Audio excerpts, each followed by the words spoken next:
the first priority of protest for Black people needs to be protest of the heart and of the spirit, of the mind, and then protest amongst ourselves too, before we let this movement get co-opted, which it can easily get with performative allyship.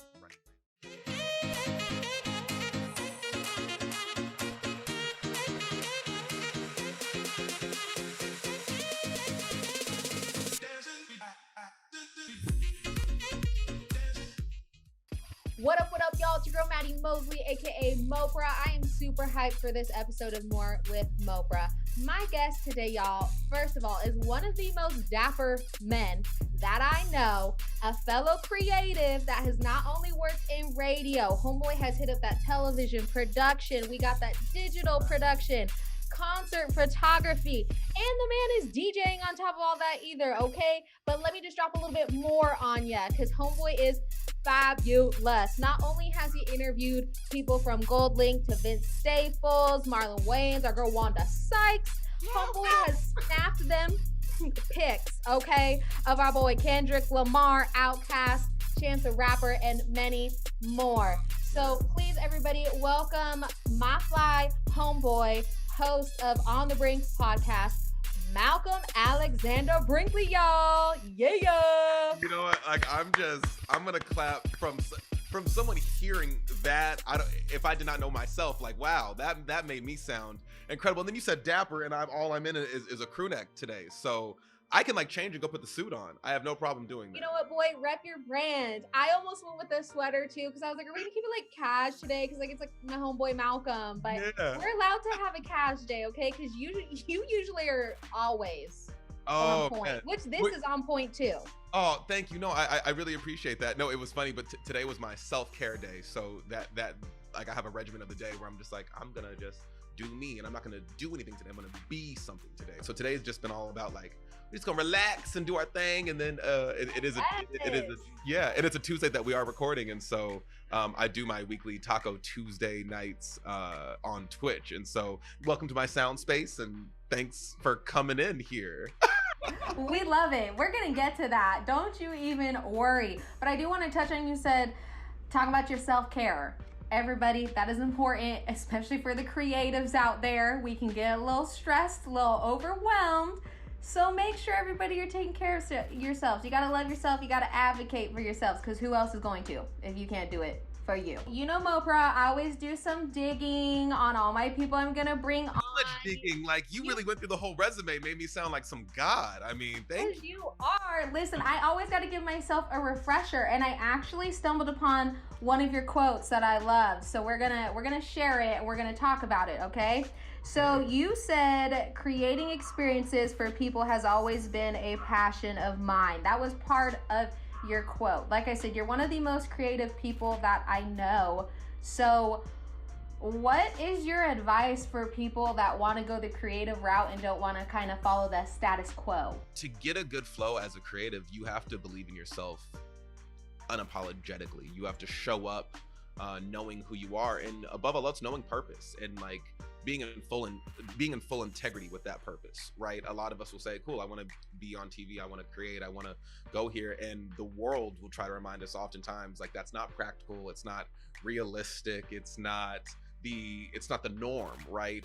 If you want these certain luxuries and commodities in life, well, then you should get an adult job that, you know, gives you benefits, and, you know, get a government job and get all these things, and that's all great and practical and all, but what will really make you, you know, what will give you fulfillment at the end of the day? And from there, the work, it's not going to be easy, but I think the work is easier once you keep that down. I create to be list, right? And how will I be today? Who will I be today, right? And will that be someone who is confident? Is someone connected? Am I open? Am I vulnerable? Am I decisive? Am I expressive? I have to be unapologetic again, and I have to not be so scared, if you will, to let my thoughts and let my feelings out there into the world, especially into a world that will always constantly want to tell you that, like, oh, what you're saying, yeah, I don't like it. Because most times what I'm going to say, the world may not like it, you know, and you, of all people, girl, you should know that, right? Because you have been on like you have been serving on social, and I live for it, right? Because like you're just like, no, here's the hard truth, and I don't see it as the hard truth. I see it as the whole truth, and so I want to thank you for what you do there. Thank you. Like our girl Lizzo says, truth hurts, y'all. Truth hurts sometimes, okay? It does. But you are just so amazing. Your mind, I appreciate it. I appreciate how authentic you are. I think that that's something sometimes that creatives forget because we're constantly, playing that comparison game. When we got to do what you said, we got to first take care of ourselves. And I really love that you said you make a to-be list. How am I going to be? What do I want to offer to the world? And I think that's what honestly sets people apart from the, stereotypical people trying to do what everybody else is doing. So I really appreciate that you take that approach. And I think it shows through all your content and everything that you're putting out there. So, Moprah is all about it. I just want to service the world, man, and make the world better and leave it better, right? I create my reality, but all this and what I'm existing in is from a much higher place. And to surrender to that power provides peace. It provides context and perspective around any of our adversities. Like right now more than ever are people feeling like they're hurting, and it's just like we're seeing our Black brothers and sisters die every single day on the news, you know what I'm saying, and the constant narrative from journalism is creating more divide, right? Even our media, even our storytelling, right, is looking to be divisive. And what I like about your content, it is both passionate and it's objective. It's like releasing a very honest thought that has objectivity, it has accuracy, and it's rooted in real experience, and it's rooted in accountability and responsibility for how we're feeling. I think we have very akin content in that, here's the seed. I'm just gonna plant it. And if you're triggered by it, I'm not saying it to make you mad, but I'm saying it to make you think about something. I think it's very evident that not only are you able to make connections with other people very easily, but I feel like you're very connected to yourself. You know what you need to be your best self. And you even mentioned mental health. And I know you and I have talked about this before with, fellow peers in the Black community. And being a Black man, what would you say to other Black men that are reluctant to talk about mental health or even seek out therapy? The biggest thing is like to be vulnerable and to be real with yourself. Like being real with like our relationships, you know what I'm saying? And our friends, our partners, like what kind of support do you need? What are we holding on to is like the biggest question, I think, when it comes to mental health. And so for a lot of brothers, we hold on to this ingrained necessity to be a man, and whatever that means. I think that's why one of the most toxic things to tell a man is like to be a man, as if this masculine experience is monolithic. But there's a pressure to be a man from the womb, and how we are hyper genderized from a very young age. For especially for Black men, it's a matter of being very honest with yourself and leaning into your community, leaning to your relationships, your friends, your family for support. So to Black men, when you feel it, when you got those feelings, like let them out and know that there is somebody out there that is willing to listen. A lot of Black men, I think, are just being dishonest with themselves, out of a sheer place of protection. And Black women the same. We've been hurt a lot in life, and so just with our own individual experiences, and so we need to now lean on each other and lean on that community. It's in this mission to like liberate Black bodies and Black voices and lift us all up, right? And making sure that I don't continue the same cycle of hatred and sadness for my people, and I feel like that's the most masculine thing men can do right now is feel their emotions and communicate those emotions and communicate those feelings to our community and to our tribe, to our clan, to our clique, I love that. We got all the golden nuggets up in there. Loved it. But for real, it's just been so interesting, especially with everything going on in the world, to see how people are navigating and trying to normalize things. Everything you said, we need to normalize it. With the men, it's okay to cry. And again, like I love like crying with Black men. You sit here with, in the middle of this, COVID pandemic, we also have a suicide pandemic. Yeah. And that in itself is not being talked enough about, because it's a lot of like Black, Indigenous people of color who again aren't seeing that value. You know what I'm saying? And I don't want to let another Black man, I don't want to let another Black woman, or any of the umbrella under that, as far as like people of color, to have to suppress and be out of integrity and be out of authenticity with who they really are on the inside. And you do a very great job at, you know, talking about all these things, breaking all these things down within your own content. And I know, like we mentioned, you know, creating these stories was a passion of yours. And I wanted to know, when did On the Brink first even become a thought for you? OTB definitely had to be a thought of mine, like as college was ending. That was the breeding ground for so much of like my energy and storytelling and my purpose, and how I can bridge my love of like making the world better and music, right, as this overall vessel. I was really sitting on what my legacy meant, what my name meant, what do I want it to mean. I had this whole show kind of sketched out. I had people I wanted to talk to. I had you know, I had like the concepts of what people see today, you know, even during the pandemic, like even concepts for what I'm doing with OTB. All of it was coming to me. The only thing I didn't have was like the name or the shell. And one day I was just at my friend Gabe's house, and I was just like, or no, we were at Freshbot's house, and I was like, guys, I just really feel like I'm on the brink of something. And I was like, and I just went right to my journal, and I was just like, that's it, On the Brink. And I thought, because it's like, oh, On the Brink with that's my name, like Malcolm Alexander Brinkley, you know, right? They said a Moondog. It's like a Tribe Called Quest. You got to say the whole damn thing. I feel like with every story, I'm on the brink of discovery of both myself and the guest, and maybe in that discovery, people can take away something for themselves. Preach. I just feel like we at church on Sunday right now.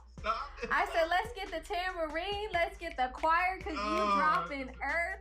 That's the gospel truth. You know, like that. Like that's how I feel sometimes. It's just like, that's the gospel truth. What do you hope that your guests and the listeners take out of each episode of On the Brink? The biggest thing above all else is perspective. I want people to listen, and I just want to plant a seed.